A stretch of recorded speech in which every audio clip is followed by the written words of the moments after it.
Railway board के DG safety Brijmohan Agarwal ने आज लखनऊ का दौरा किया। उन्होंने सबसे पहले सेफ्टी सेमिनार में हिस्सा लिया, जिसमें डीआरएम मनीष थपलियाल और जो है डिम्पीगर पीसीएसओ के साथ जो है उन्होंने बैठक की और उस सेमिनार में उन्होंने सेफ्टी के मुद्दों पर चर्चा की। उन्होंने कर्मचारियों को सेफ्टी संबंधी जो भी शिकायतें हैं उनको दूर किया जाएगा और किसी भी तरह सेफ्टी के साथ समझौता नहीं किया जाएगा। तमाम सेफ्टी के बारे में उन्होंने नसीहतें भी दी और उन्होंने कहा कि सेफ्टी को लेकर के पूरे देश भर में सफल अभियान चलाया जा रहा है और लखनऊ मंडल की सेफ्टी जो है बढ़ चढ़ करके हिस्सा सेफ्टी के अफसर माध्यम कर्मचारी भी ले रहे हैं।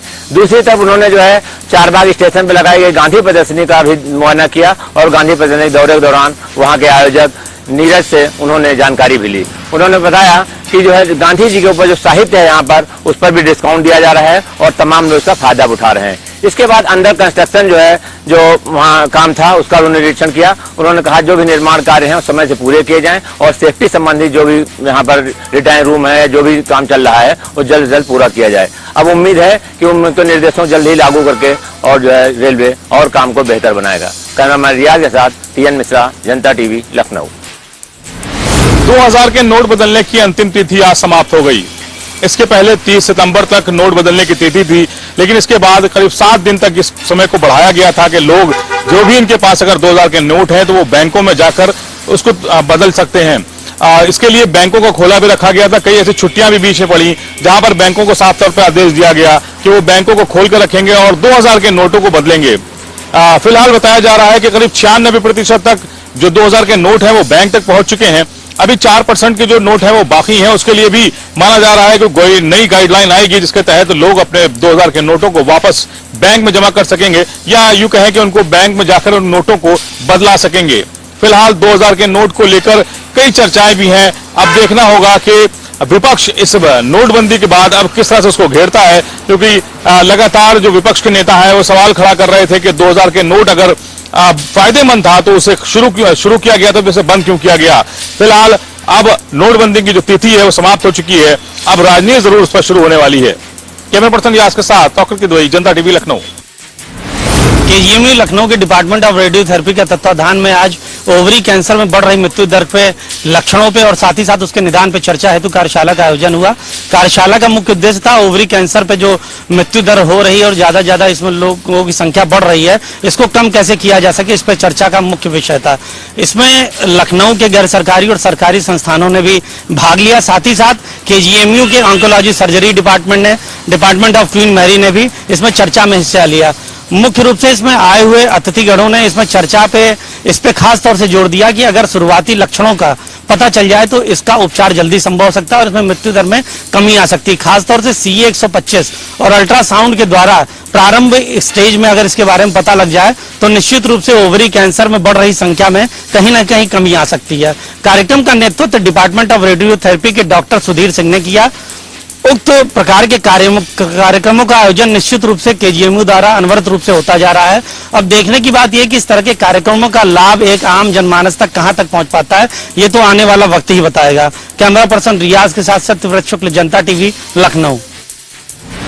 लखनऊ के इकाना स्टेडियम में IPL खत्म होने के बाद अब ICC वर्ल्ड कप के 5 बड़े मुकाबले राजधानी लखनऊ के इकाना स्टेडियम में खेले जाएंगे। हालांकि आपको बता दें 1750 रुपए से लेकर 40,000 रुपए तक टिकट की जो रुपए की रेट है वो भी रखे गए हैं। बिल्कुल आपको बता दें 12 अक्टूबर को ICC वर्ल्ड कप का पहला मुकाबला लखनऊ के इकाना स्टेडियम में ऑस्ट्रेलिया बनाम और साउथ अफ्रीका के बीच खेला जाएगा। बिल्कुल आपको बता दें जिस तरीके से 5 बड़े मुकाबले राजधानी लखनऊ के इकाना स्टेडियम में खेले जा रहे हैं, 29 अक्टूबर को भी भारत अपना पहला मुकाबला ICC वर्ल्ड कप का इकाना स्टेडियम में खेलेगा। ये मुकाबला जो 2019 की टीम चैंपियन रही इंग्लैंड के बीच, दोनों बड़ी टक्कर के बीच मुकाबला खेला जाएगा। देखना सबसे बड़ा सवाल यही होगा जो 5 मुकाबले राजधानी लखनऊ के इकाना स्टेडियम को मिले हैं खेलने के लिए, जिसमें जो लखनऊ वासियों को खुशी से झूमने का मौका मिला है। 29 अक्टूबर को भी कहीं ना कहीं देखना ये होगा कि भारत जो इंग्लैंड के बीच मैच खेला जाएगा उसमें कौन विजेता होता है। राजधानी लखनऊ से जनता टीवी के लिए नदीम खान। प्रयागराज में होने वाले एयर शो के लेकर पूरी तैयारी कर ली गई है। बता दें एयर फोर्स के 91वीं वर्षगांठ पर जहां ये एयर शो का आयोजन संगम तट पर किया जा रहा है। इसमें मुख्य अतिथि के तौर पर जहां राज्यपाल आनंदीबेन पटेल मुख्य अतिथि के साथ विशेष अतिथि के रूप में मंत्री नंद गोपाल गुप्ता नंदी शामिल होंगे। इसमें वायुसेना के कई विमान इसमें अपनी कला का प्रदर्शन करेंगे और संगम तट पर ये भव्य एयर शो का आयोजन कल 8 अक्टूबर को होगा, जिसकी तैयारी एयरफोर्स के द्वारा पूरी कर ली गई है। सबसे बड़ी बात है इसमें लड़ाकू विमान और साथ ही हेलीकॉप्टर और सूर्य किरण और तेजस जैसे विमान भी हिस्सा लेंगे और संगम तट पर एक भव्य नजारा होगा जिसकी साक्षी प्रयागराज की जनता होगी। जनता टीवी के लिए सैयद मोहम्मद आमिर, प्रयागराज। कांग्रेस के राहुल गांधी को एक पोस्टर के जरिए आज का रावण कहा गया है और इस खबर को जैसे ही कांग्रेस के गढ़ रैवली में देखा गया तो यहाँ पर एक हलचल सी मच गई और कांग्रेस कार्यकर्ताओं में एक नाराजगी देखने को मिली।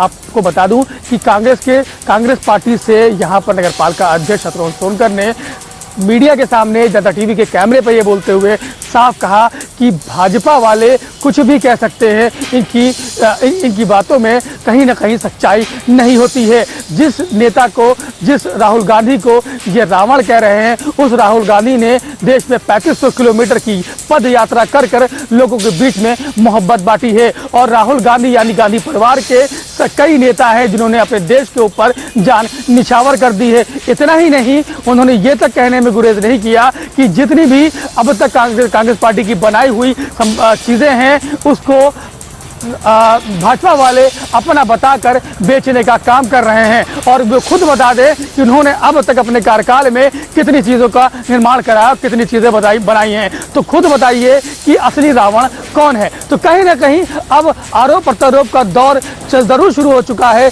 एक दूसरे पे आरोप प्रत्यारोप किया जा रहा है। अब ये देखना होगा कि 2024 का चुनाव नजदीक है और ये कांग्रेस का गढ़ कहा जाता है, तो कहीं ना कहीं इस तरह के जो बैनर पोस्टर हैं और इस तरह की जो तल्खी है जो आ रही है, इससे कितना प्रभाव पड़ सकता है। क्योंकि देखने वाली ये बात है कि अब कांग्रेस के गढ़ को भेदने में हर संभव प्रयास भाजपा जरूर करेगी। लेकिन कहीं ना कहीं इस वक्त ये जो पोस्टर है कि राहुल गांधी को जिसमें रावण कहा गया है, ये चर्चा का विषय जरूर है। रैवली से जनता टीवी के लिए आफ्ताब खान की रिपोर्ट। एक और उत्तर प्रदेश के शाहजहांपुर में पीडब्ल्यूडी की सड़क को बुलडोजर से खोदने के आरोप में पुलिस ने 5 आरोपियों को गिरफ्तार किया है, तो वहीं मुख्य आरोपी जगवीर अभी भी पुलिस की गिरफ्त से बाहर है। हालांकि एसओजी जगवीर के घर पर लगातार छापामारी कर रही है, लेकिन मुख्य आरोपी जगवीर पुलिस के हत्थे नहीं चढ़ रहा है। आपको बता दें, जैतीपुर थाना क्षेत्र के जैतीपुर दातागंज मार्ग पर 7 किलोमीटर की सड़क बनाई जा रही थी, लेकिन विधायक के करीबी जगवीर ठेकेदार से कमीशन की डिमांड कर रहे थे और कमीशन न मिलने से नाराज जगवीर ने अपने भाई और दोस्तों के साथ मिलकर करीब 500 मीटर की सड़क बुलडोजर से खोद डाली। मामला जब सुर्खियों में आया तो उत्तर प्रदेश के सीएम योगी आदित्यनाथ ने सख्त निर्देश दिए और क्षतिपूर्ति का भी आदेश दिया था। इस मामले में पीडब्ल्यूडी की तरफ से जिला अधिकारी को रिपोर्ट भेजी जा चुकी है, जिसमें 10,09,000 रुपए का प्राथमिक आकलन बताया जा रहा है। अब देखना यह है कि पुलिस कब तक विधायक के करीबी इस मुख्य आरोपी जगवीर को गिरफ्तार कर पाती है, यह आने वाला समय बताएगा। कैमरा पर्सन सलमान के साथ राजीव शुक्ला, जनता टीवी, शाहजहांपुर। 2024 लोकसभा चुनाव को लेकर लगातार देखा गया सियासी जुमले शुरू हो गए हैं। आपको बता दूं कि मायावती ने करारा हमला किया भारतीय जनता पार्टी और कांग्रेस पर।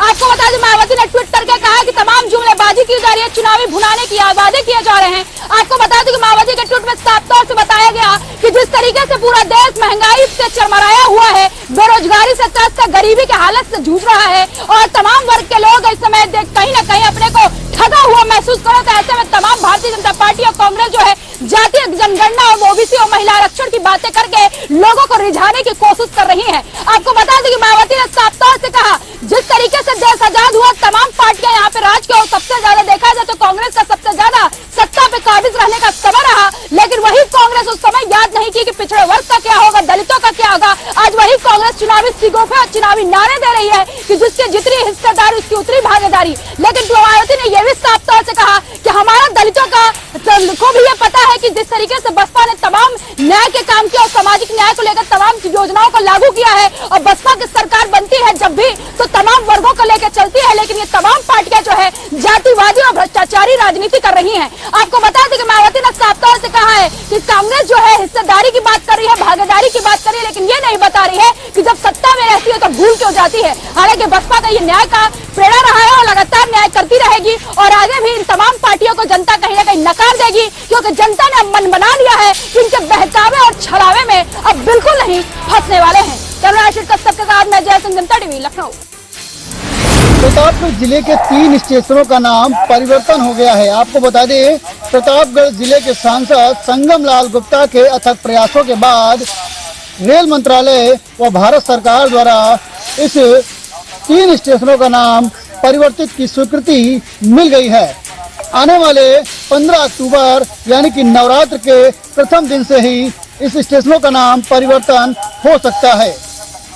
आपको बता दें कि प्रतापगढ़ जंक्शन का नाम मां बेल्हा देवी धाम जंक्शन कहा जाएगा और अंतु स्टेशन का नाम जल्द ही मां चंदिकन देवी धाम के नाम से जाना जाएगा। उसी तरीके से शनिदेव धाम के नाम से विश्वनाथगंज था, अब शनिदेव धाम के नाम से जाना जाएगा। आपको बता दें कि सांसद संगम लाल गुप्ता के अथक प्रयासों के बाद अब आने वाले नवरात्र के पहले दिन से ही संभावना जताई जा रही है कि इन 3 स्टेशनों का नाम परिवर्तन हो जाएगा। जैसे ही इन 3 स्टेशनों का नाम परिवर्तन होगा, वैसे ही आने जाने वाले यात्रियों को भी काफी दिक्कतों का सामना करना पड़ेगा, क्योंकि पहले लोगों को प्रतापगढ़ जाने के लिए प्रतापगढ़ जंक्शन का नाम लेना पड़ता था, लेकिन आने वाले समय में मां बेल्हा देवी धाम जंक्शन के नाम से कहना पड़ेगा और मां बेल्हा देवी धाम के नाम से टिकट भी मुहैया कराई जाएगी। विकास गुप्ता, जनता टीवी, प्रतापगढ़।